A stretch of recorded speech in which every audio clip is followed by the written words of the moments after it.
તો મિત્રો નવા વ્લોગમાં તમારું સ્વાગત છે। આજે મારા ખેતરમાં બાણ કાપવાનું ચાલુ છે, બટાકાનું બાણ કાપવાનું ચાલુ છે।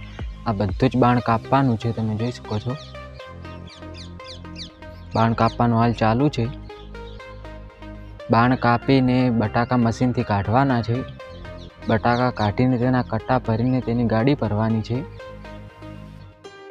તો મિત્રો બાણ કપાઈ ગયું છે, અડધું કપાઈ ગયું છે, અડધું બાકી છે, પેલી સાઈડ બાકી છે।